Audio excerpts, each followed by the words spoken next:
Bom dia, pessoal. Bem com vocês? Então, vamos para a nossa próxima etapa, né? Que condiz sobre a produção textual e, consequentemente, também eu vou apresentar para vocês agora sobre algumas características que é primordiais na produção textual, né? Eu vou apresentar para vocês, né? Essa aula vai ficar um pouco grande, porque eu vou apresentar para vocês o conceito de crase, né? Quem nunca se parou para perguntar quando é que eu uso crase? Muita gente nem usa, na verdade. E sobre o conceito de verbos, tá? Primeiro de tudo, o que é verbo? Verbo é a parte elementar da nossa oração. O que é uma oração? Oração é uma frase que se constitui a partir de um verbo, né? No nosso contexto, na nossa língua portuguesa, nós temos alguns tipos de frases, as frases nominais e as frases verbais. As frases verbais, além de ter essa denominação, nós chamamos também de oração, porque ela persiste sobre a utilização de um verbo. Tá? Partindo deste princípio, eu tenho essa classe primordial que faz parte de um todo dentro de um contexto oracional, ou seja, ela é a parte elementar dentro de uma oração. Quando a gente fala em oração, primeiro de tudo eu preciso detectar quem é o meu verbo. Eu conseguindo detectar o meu verbo, que é o núcleo, a parte primordial da minha oração, por consequência, eu tenho a característica do meu eixo oracional. Ou seja, a frase, ela circula mediante as características verbais, tá bom? Partindo deste princípio, consequentemente, nós temos as características dos traços verbais persistindo sobre a parte elementar das diretrizes oriundas do eixo inserido por uma frase. Por exemplo, quando eu digo em frase, né, eu estou determinando que frase é aquela característica em que há um elo comunicativo entre eu e a pessoa com que eu quero falar, né? Por exemplo, quando eu digo que vamos ao cinema, né? Para quem eu disse isso, ele conseguiu compreender mediante as minhas palavras, mediante o meu eixo frasal, mediante a minha utilização do verbo, o que eu quis passar para ele. Consequentemente, este elo se fecha, porque há uma comunicação existente ali, né? Agora, se eu dissesse assim, ao cinema vai, tu quer. Ao cinema vai, tu quer. Eu posso considerar isso sendo uma frase? Não posso, porque não houve um elo comunicativo, não houve uma interpretação cabível de quem escutou este segmento, né? Conseguistes entender alguma coisa. Partindo desse pressuposto, o que eu quero determinar para vocês é que frase é aquele elo comunicativo que existe entre duas pessoas, né? Por isso o pronome se faz muito importante e por isso o verbo também se faz muito importante. Porque o pronome ele determina quem é a pessoa do discurso, né? Ou quem são as pessoas do discurso, se é eu, se é tu, se é ele, se é ela, se é nós, se é vós. Já as características verbais, já o verbo propriamente dito, ele permeia sobre em que tempo a ação transcorre, se é uma ação que indica certeza, se é uma ação que indica incerteza, né? Tem todo esse eixo ali comunicativo, em que só por conta da utilização do verbo eu consigo detectar muitas características interpretativas ali alusivas. Por exemplo, nas características dos verbos, eu tenho perante o tempo, né? Eu tenho o tempo passado, ou chamado de pretérito, eu tenho o tempo presente e eu tenho o tempo futuro. O tempo passado é quando eu transfiro para o meu interlocutor uma oração que já aconteceu. Amei muito aquela menina. Quando eu digo que amei muito aquela menina, foi uma ação do passado, em que lá foi concluída, né? E lá ela foi concluída, eu chamo ela de pretérito perfeito, porque foi uma ação que se foi concluída. Suponhamos que eu tivesse dito assim, eu amava aquela menina. Se eu disser que eu amava aquela menina, eu também tenho o tempo pretérito. Só que agora eu não tenho um tempo pretérito com uma perfeição. Eu não estou dizendo que a frase lá foi concluída, certo? Eu tenho uma imperfeição, porque eu amava ela, certo? A oração oracional, o verbo me permite interpretar que eu amava.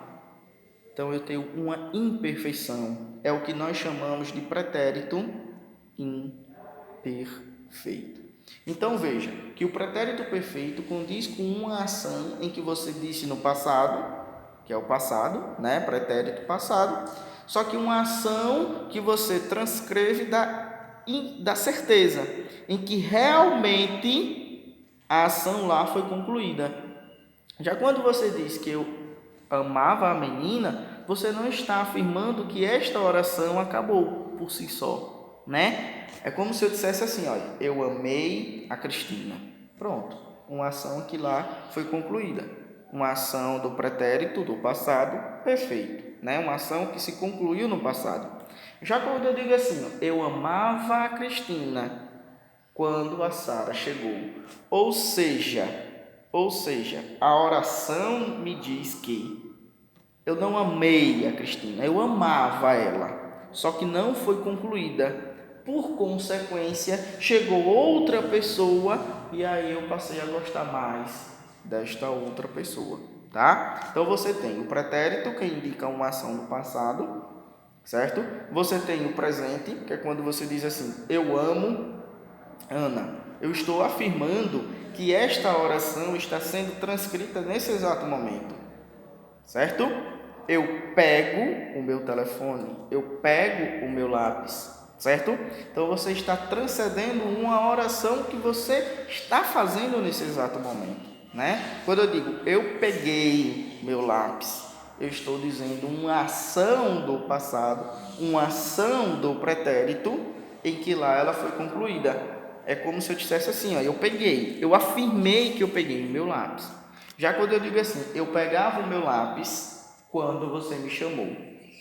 Então, esta ação de pegar o lápis, ela não foi concluída, né? É como se eu estivesse pegando o lápis para escrever algo, só que alguém me chamou na porta e eu deixei de pegar o meu lápis e larguei lá. Então, perceberam essa diferença entre o pretérito perfeito e imperfeito, quando a gente norteia as características, né?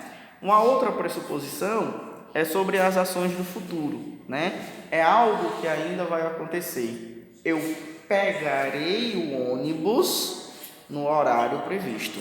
É uma ação que ainda vai acontecer. Não já aconteceu, não está acontecendo. É uma ação que ainda vai acontecer. Eu pegarei o ônibus. É o que nós chamamos de uma ação futura do presente. E por que uma ação futura? Primeiro de tudo, é uma ação futura porque ela ainda vai acontecer. E por que, professor, é característico de futuro do presente? Porque é uma oração do futuro em que logo ela vai acontecer. Em que logo ela vai acontecer. Eu pegarei o ônibus no horário previsto. Entendeu? Diferente de uma ação no futuro do pretérito. O futuro do pretérito é uma ação que aconteceria mediante uma ação do passado. Veja, eu pegaria o ônibus se eu comprasse a passagem. Ou seja, a ação de você pegar o ônibus na forma futura é mediante uma ação no passado se você tivesse comprado a passagem. Certo? Então, isso é o tempo futuro. E o tempo futuro, ele se destoa dessas duas características, em eu determinar que é uma ação futura que ainda vai acontecer, do presente, que logo vai acontecer, ou uma ação futura que aconteceria mediante uma ação transcendida do passado. Então, veja bem, nós temos as características do pretérito, nós temos as características do presente e nós temos as características do futuro, né? Nessa pequena explicação, eu norteei o imperfeito, o perfeito, o futuro do pretérito, o futuro do presente, né? Sobre essas características que permeiam as conjugações verbais, né? Quem nunca parou para pensar como é que eu devo escrever esse verbo aqui? E conjugação, pessoal, verbal, a gente só aprende conjugando. Conjugação verbal eu só aprendo conjugando, não tem jeito, tá? Então, note que a parte elementar do verbo é primordial para a sua interpretação. Porque quando o autor escreve o texto, né, ele está transcendendo sobre a sua opinião diante de um texto dissertativo argumentativo, está transcendendo de um fato que aconteceu ou que ele visualizou que aconteceu, né, mediante os textos narrativos, ou está descrevendo uma ação que está acontecendo agora, né, dos traços descritivos que ele possa estar encabeçando determinada coisa. Então veja que o verbo permeia sobre essas características todas, tá? Pronto, aí nós falamos um pouquinho sobre o que é tempo. Tempo está designado sobre a ação do pretérito, ou passado, sobre a ação do presente e sobre a ação do futuro, tá? Uma outra característica importante dentro desse elo de comunicação entre a frase e entre os verbos é direcionar o seu modo. E o que é isso, professor? O que é modo verbal? Quando a gente fala em modo verbal, a gente fala se a ação aconteceu de certeza, se a ação aconteceu de forma incerta, ou se ela não aconteceu, ou se ainda está para acontecer, ou se você está fazendo um pedido ou uma ordem. Por exemplo, quando você afirma que a oração aconteceu, está acontecendo ou vai acontecer, você tem as características do modo do indicativo. Repetindo, você tem as características do modo do indicativo. Já quando você não sabe se a oração realmente aconteceu ou se realmente ela vai acontecer, você tem as características do subjuntivo. Já quando você faz um pedido ou uma ordem, você tem as características do imperativo. Por exemplo, se eu digo assim, olha, se eu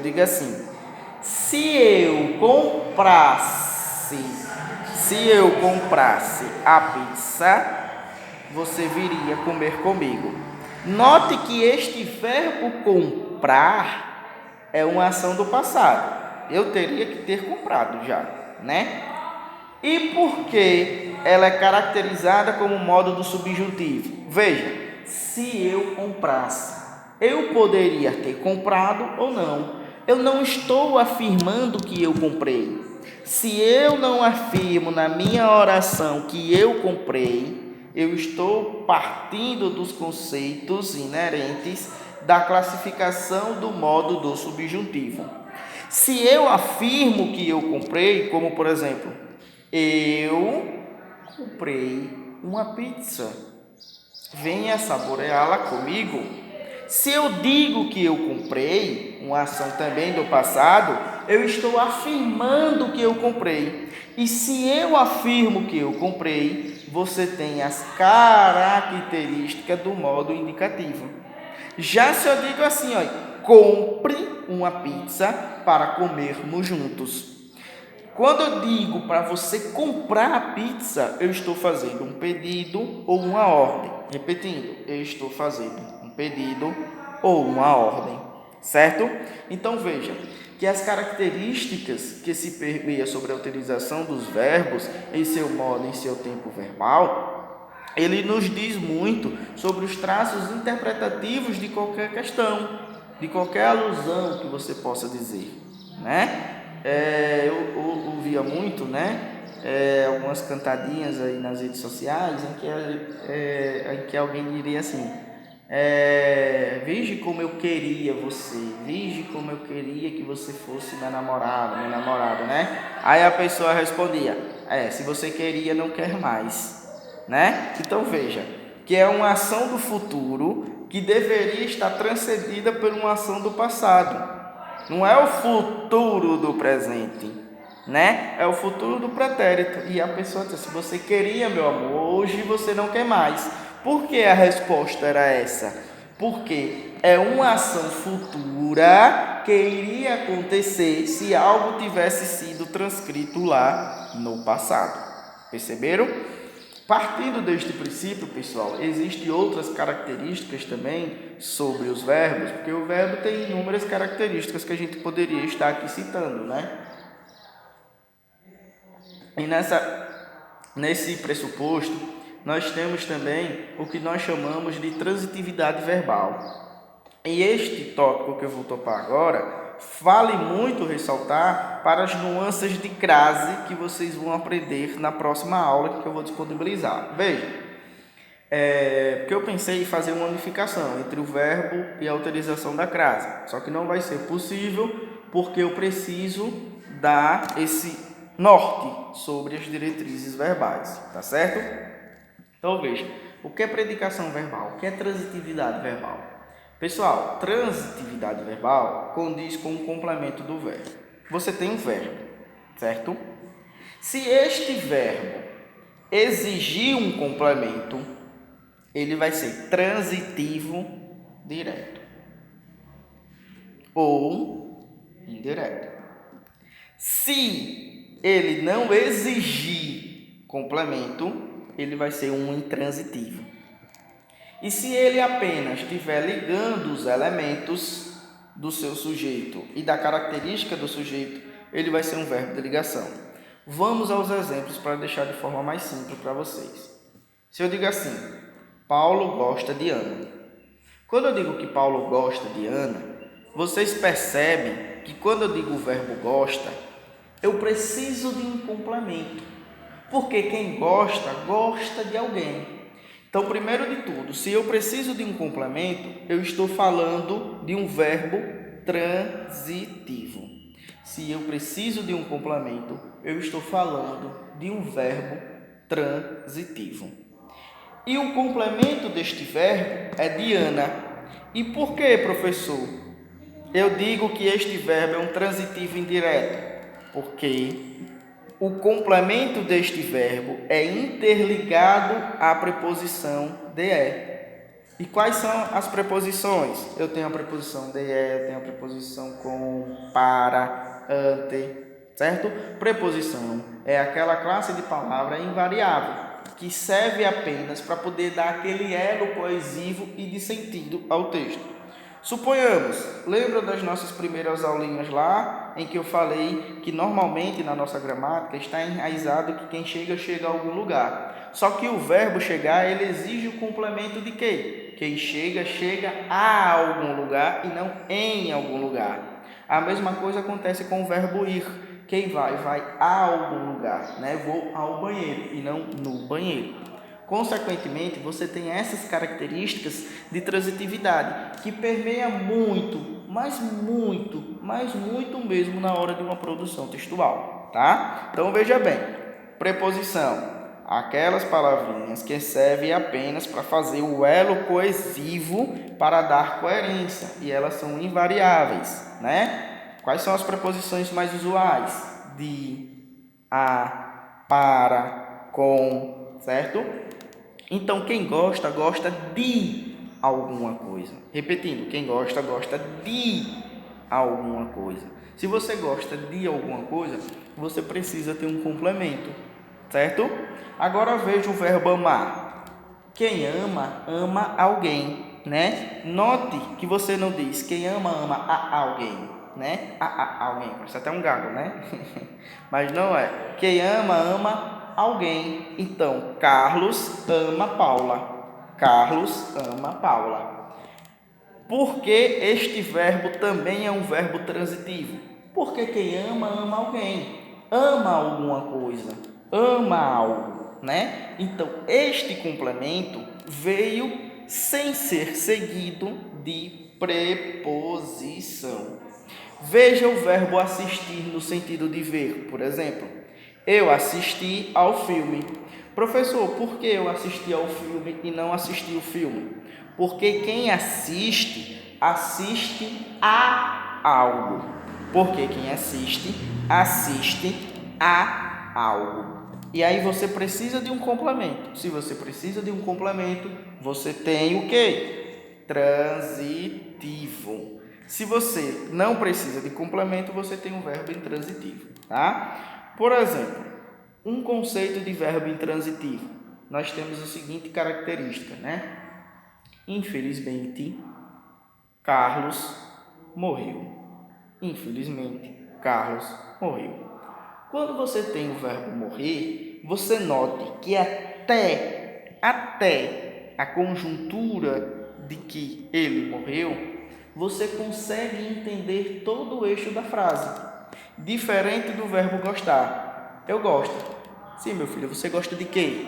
Note que você precisa fazer essa pergunta para dizer o que a pessoa gosta. Quando você diz que Carlos ama. Sim, meu filho, você ama o quê? Você ama quem? Note que você precisa saber quem é essa pessoa. Já que quando ele diz Carlos, infelizmente Carlos faleceu, você já consegue interpretar até o verbo o que a frase quis dizer. Ah, professor, mas aí quem morre não morre de alguma coisa? Não, quem pergunta isso é os fofoqueiros, né? Os fofoqueiros que querem saber morrer de quê? Morrer de quê? Né? E aí as pessoas perguntam normalmente aos parentes, né? Morrer de quê? Morrer de quê? Né? Mas veja, que em sua essência, o verbo morrer, ele já consegue transcrever a interpretação textual cabível ali para aquele contexto. Certo? Então veja, eu tenho o verbo transitivo, que é quando ele exige um complemento, e tenho o verbo intransitivo, que é aquele que não exige complemento. Professor, e o verbo de ligação que o senhor mencionou aí? O verbo de ligação, pessoal, ele serve apenas para interligar os elementos pré-existentes, como o seu sujeito e o seu predicativo do sujeito. Maria, eu preciso saber o que é o predicativo do sujeito, professor, agora? Não. Lembre das classes gramaticais. Você precisa saber que o complemento deste verbo é um adjetivo. E este adjetivo, na sintaxe, é chamado de predicativo do sujeito. Veja, Carlos é feliz. Quando eu digo que Carlos é feliz, quem é meu verbo? É, que vem do verbo ser, né? Quando eu digo que ele é feliz, eu estou dando uma característica a Carlos. Consequentemente, este verbo aí está servindo para interligar o seu sujeito ao seu predicativo do sujeito, a sua característica. Ah, professor, de uma maneira mais fácil, como é que eu detecto que é um verbo de ligação? Simples. Tire ele da frase e veja se a frase ainda continua com sentido. Carlos feliz. Tem sentido? Tem sentido, sim. Apenas você precisa deste verbo para interligar, e este verbo funciona como um elo de coesão e coerência, como um elemento coesivo para dar sentido maior à sua frase. Quando eu digo assim, Carlos permanece doente. Quando eu digo que Carlos permanece doente, tiro permanece, Carlos doente. Deu para você entender o que Carlos está sentindo nesse momento? Deu, que é doente. Só que quando eu digo que ele permanece doente, esse verbo permanecer é o elo que liga o sujeito, que é o agente da ação, para com o seu complemento. E este complemento é um adjetivo que dá característica a Carlos. Entendeu, meus queridos? Partindo deste princípio, eu tenho essas características que permeiam sobre a utilização posterior do sentido da crase. Que eu sei que muitos de vocês se permeiam de que quando ou não eu devo usar crase, ou muitos de vocês não usam crase. Na próxima aula, eu vou nortear para vocês esse sentido da utilização do termo crase, tá? O que eu quero passar para vocês aqui agora, nesse exato momento, é que todas essas aulas teóricas que eu estou dando vão servir para 2 produções textuais. Cada produção valerá 5. Vocês irão fazer um relatório, certo? E vão fazer um texto dissertativo argumentativo referente a essas características sobre uma boa produção textual, sobre a escrita de vocês. Tá certo, pessoal? Então, cheiro no coração. Até a próxima aula. Cuide-se. Saúde e paz.